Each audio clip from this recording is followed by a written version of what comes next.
RSS का कट्टर हूँ था। आरएसएस का आरएसएस का था मैं। मोदी का जीजा लगे क्या मामा लगे? वो कौन लगता है वो? नीतियां रही हैं, ये हिंदू और मुस्लिम पार्टीबाजी और ये जातिवाद का मुद्दा बनाते हैं। ये सर मोदी जी सत्ताजीवी हैं। इस मुद्दे को तो जोरे पवेरे तो सारी बिरादरें मिलके उठा रही हैं। मैं आपसे कहना चाह रहा हूँ, ये तो जिसके सम्मान में खड़े हुए हैं उसकी खाट खड़ी करी है। चौकीदार बिल्कुल चोर है। मोदी नहीं कहेगा, उसको अमित शाह कहेगा। अमित शाह उसका उस्ताद है और ये सबसे बड़ा मगरमच्छ है।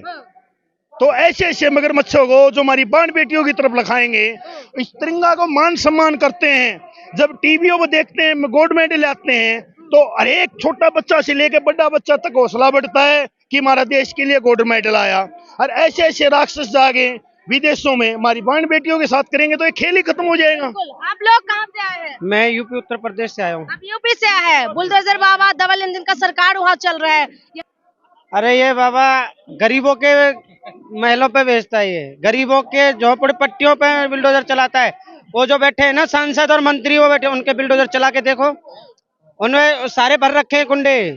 और ये कहना चाहता हूँ मैं, भभूषण ये चुप के बैठा है शाम के बिल में, निकल के क्यों नहीं आता? इंटरव्यू वगैरह दे के बोल तो रहे अमित शाह और मोदी बोले तो इस्तीफा दे देंगे। मोदी का जीजा लगे क्या मामा लगे? वो कौन लगता है वो? प्रधानमंत्री है। प्रधानमंत्री है। किसने बनाया वो?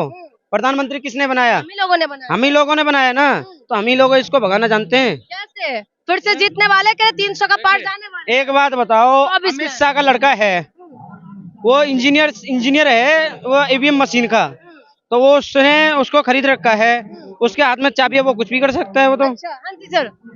मैं ये कहना चाहूंगा कि 3 महीने लग गए एफआईआर करने में दिल्ली पुलिस को। क्यों? क्योंकि दिल्ली पुलिस को अमित शाह जी का पूरा आश्रय है कि बृजभूषण शरण सिंह के खिलाफ एफआईआर नहीं करनी। एफआईआर भी कैसे हुई? सुप्रीम कोर्ट के इंटरवेंशन के बाद। और अब आप देखिए, आप समझदार हैं, रिपोर्टर हैं, यदि कोई महिला किसी पुरुष के खिलाफ यौन शोषण का, छेड़छाड़ का आरोप लगाए तो तुरंत गिरफ्तारी का कानून है और गिरफ्तारी नहीं, जेल भेजा जाता है। लेकिन बृजभूषण शरण सिंह को 3 महीने हो गए, कोई कार्रवाई उस पर नहीं हुई। यार कई दिन हो गए। और सुप्रीम कोर्ट में भी जो मामला चल रहा था, वहां भी सुप्रीम कोर्ट ने ये कह के बंद कर दिया कि एफआईआर के लिए ये याचिका लगाई गई थी और एफआईआर दिल्ली पुलिस ने कर दिया है। लेकिन खाली एफआईआर करने से थोड़ी कुछ होता है, कार्रवाई तो होनी चाहिए। कार्रवाई होना चाहिए। और बार बार इंटरव्यू दे के बता रहे हैं कि इस्तीफा दे रहे हैं मोदी जी बोले तो। इस्तीफा दिवाना चाहिए। नीति में खोट है तो इस्तीफा कैसे होगा? बाबू जी कहाँ से है? क्या नियत में खोट बता रहे हैं? सरकार की नियत में खोट है क्या? बिल्कुल खोट है। अरे ईमानदार है बहुत सरकार। कौन कहता है ईमानदार है? मोदी जी। मोदी जी तो अंडानी अंबानी का है, और किसका है बताओ? मैंने किसका है? अंडानी अंबानी के ऊपर तो राहुल गांधी की। चौकीदार चोर है देश का। चौकीदार कह रहे ईमानदार है। चौकीदार बिल्कुल चोर है। हम स्पष्ट करते हैं, जो ये कहता है ना, अगर देश का प्रधान, एक मिनट, देश का प्रधानमंत्री हो चाहे स्टेट का मुख्यमंत्री हो, जो आदमी झूठ बोलता है उसको देश में राज करने का और प्रधानमंत्री के पद पर रहने का कोई अधिकार नहीं है। क्यों नहीं है? अधिकार क्यों नहीं है? जो आदमी ऐसे मान सम्मानित पद पे बैठा, वो कहता 15 लाख रुपए खाते में आएंगे, काला धन आएगा, और देश में 15 लाख तुम्हारे खाते में आएंगे। झूठ बोल लेता कि नहीं? मोदी जुमला है, उन्होंने तो बता दिया। सुनो सुनो, नोटबंदी का भी जुमला था। मैडम मेरी बात का एक जवाब दो। जो देश का प्रधानमंत्री हो चाहे किसी भी पार्टी का हो, अगर देश के सम्मानित पद पे बैठ के झूठ बोल लेगा, अगर देश की जनता फिर भी उसको वोट दे, तो मैं तो कहता हूँ उसका दुर्भाग्य उस वोट देने वाले। अमित शाह तो कह रहे हैं कि जीतने वाले फिर से बहुमत। सबसे बड़ी नहीं, अरे ये इनका ये मैटर नहीं है। जो सच्चाई है, सच्चाई की बात यही है सर। एक बात बताइए, जिताते कौन है? जनता। 5 साल में कितने बार मौका मिलता है? एक ही बार मौका मिलता है ना सर। तो ताल ठोक के तो कह रही है सर, अगर मुद्दा है तो फिर इतना सारी मुद्दा अगर आप गिनवा रहे हैं तो फिर कैसे जीत? आप मेरी बात सुनो, वोट जनता का, नोट जनता का, और चोट भी जनता की है और खोट भी जनता की है, तो आपका ठोक भी जनता ही देगी इनको। सब कुछ जनता का है। तो 24 में बदलाव होगा, ये सारे मुद्दे नहीं, अगर पड़ेंगे क्या? मैं वही जानना चाहती हूँ। आज क्योंकि किसान आंदोलन से पहले भी यही बोला गया था। आज मुद्दा 24 का नहीं है, 24 की बात हम भी यही हैं। इंसाफ वही है, क्योंकि उन्होंने यही तो बोला था ना, बेटी बचाओ बेटी पढ़ाओ। यही तो कहीं ना कहीं जनता के बीच में ये तो विश्वास हुआ होगा ना, इसीलिए तो उनको बहुमत जब उन्होंने ये बात कही थी, तब तक 2019 का इलेक्शन नहीं हुआ था। वो केवल वोट बैंक की बात थी।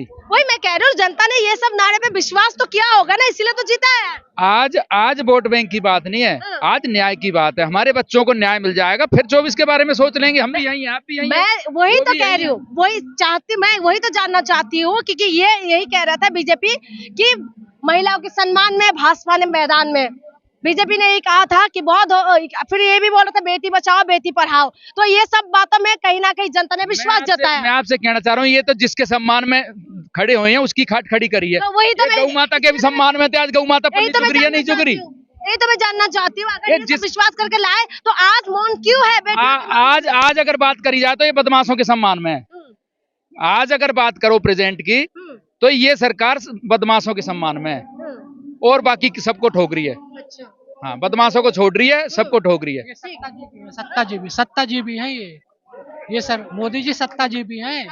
और ये कोई मामूली मसला नहीं है मैम। देखिए, ये बहुत ही गंभीर मसला है पूरे देश की न्यायिक व्यवस्था पे, महिला की पूरे देश के तंत्र पे। देखिए, सबसे बड़ी बात ये कि जब ये लड़कियां मेडल जीती थी ओलंपिक में, तो 140 करोड़ के देश में अगर गिने चुने लोग मेडल जीत के लाते हैं तो ये कोई मामूली बात नहीं होती, एक असाधारण सी बात थी।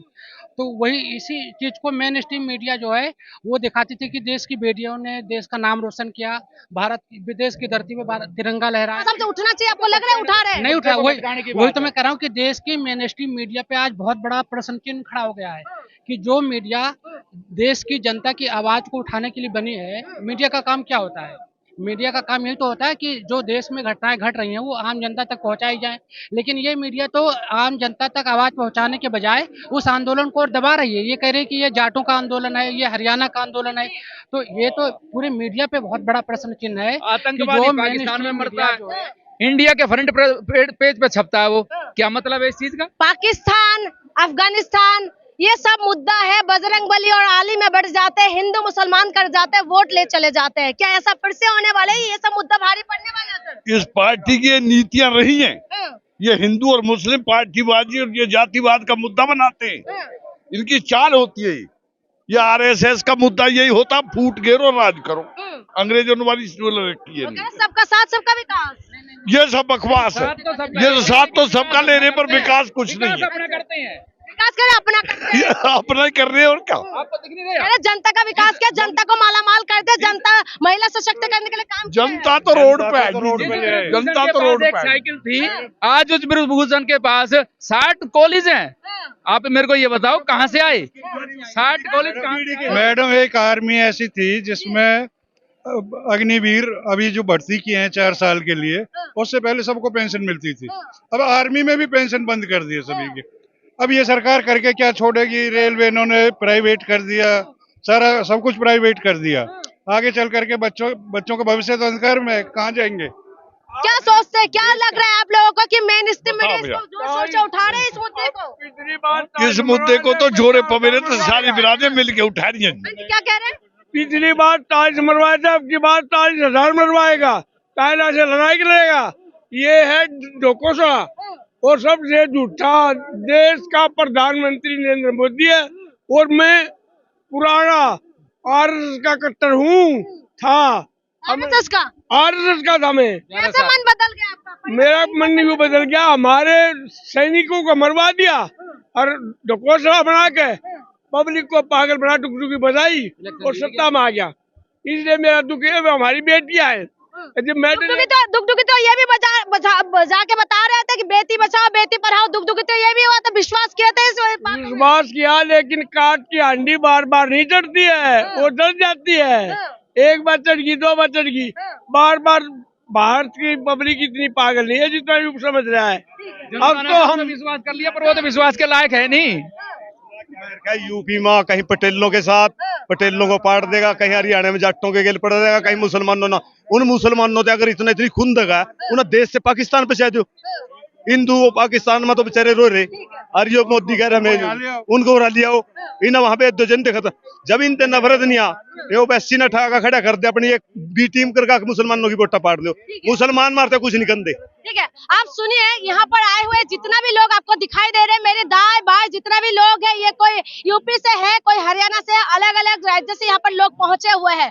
यहाँ पर पहलवानों की सपोर्ट के लिए ये लोग आए हैं और इन्होंने क्या कुछ कहा आपने सुना है। तमाम मुद्दा इन्होंने उठाया, चाहे वो पुलवामा वाला मुद्दा हो, पहलवानों का मुद्दा हो, बेरोजगारी हो या महिला सुरक्षा की ऊपर बात हो, ताल ठोक के बीजेपी यही कह रहे थे कि हमने बहुत काम किया है। बीजेपी यही कह रही है कि हमने महिलाओं के सम्मान में भाजपा मैदान में बेटी बचाओ बेटी पढ़ाओ का नारा देने वाला ये भाजपा सरकार का किस तरीके से ये लोग काम कर रहे हैं आपने देखा है। क्या बेटियों को सम्मान और इज्जत मिल पा रहे हैं? क्या बेटियों ने जिस बात के लिए यहाँ पर बैठे हुए हैं क्या उसके लिए कार्रवाई हो रहे हैं? ये तो देखना है। लोगों ने बोला है कि 2024 में ये दिखाने वाले हैं। क्या 2024 में ये सारे मुद्दा भारी पड़ने वाले हैं? लेकिन अमित शाह ताल ठोक के कह रहे हैं कि 300 के पार जाने वाले हैं। अगर जनता के लिए बेरोजगारी मुद्दा है, जनता के लिए महिला सुरक्षा मुद्दा है, जनता के लिए ये सारी मुद्दा है, तो देखना ये होगा कि क्या कुछ होने वाला है।